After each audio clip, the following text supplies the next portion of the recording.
našem stadionu při sledování 11.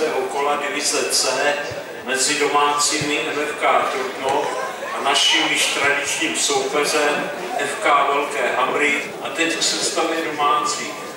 S jedničkou nastoupí Ofírek Matěj, 5 Sapár Martin, 7 Štěpánek Marcel, 8 Knaf Martin, kapitán mužstva, 9 Byčiště Dominik, 10 Trávníček Michal, 11 Horčička Vítězslav, 12 Prejcha Patrik, 14 Čechovič Štěpán, 16 Kumá Mařac Matěj, 17 Zezula Josef. Utkání bude řídit jako hlavní rozhodčí pan Kovaček Jan, na čarách mu pomáhají pánové Rázek Stanislav, Mukáček Michal, delegátem utkání je pan Macl Antonín.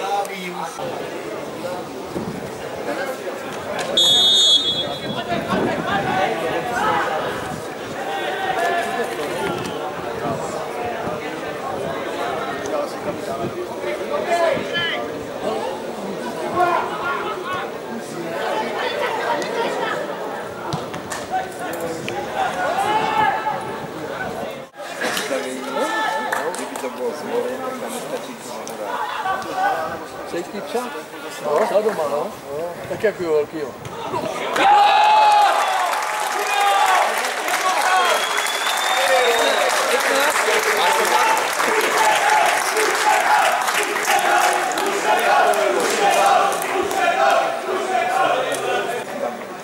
Začátek utkání a jedna oblast střílí Patrik Prejcha.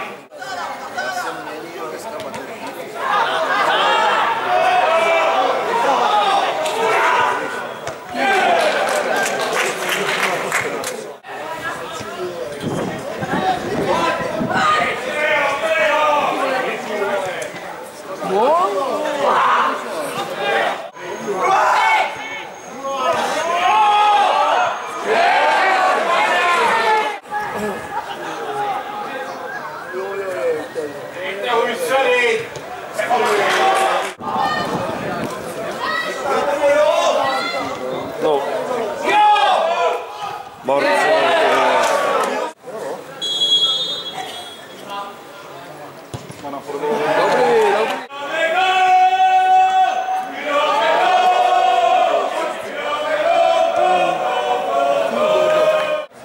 No, ty nejsám úplně.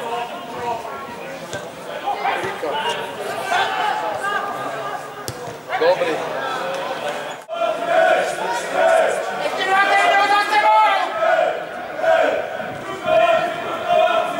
Ty vole!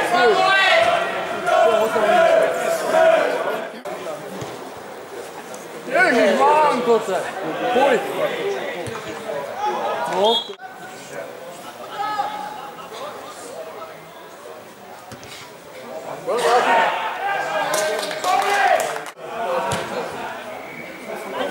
Koukej na to. Běží po lajně.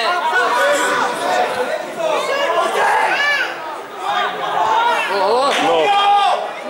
Marcel. No! No.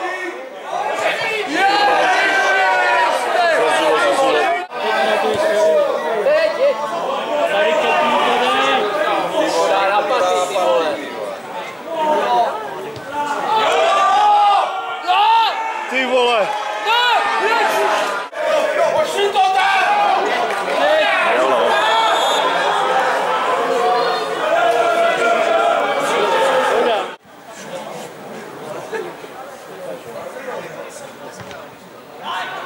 Koukej, koukej.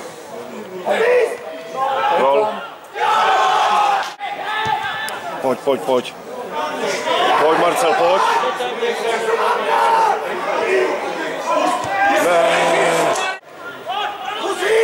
Ty vole. Zastav, zastav, Matez, nech ho do offsideu. Ty vole.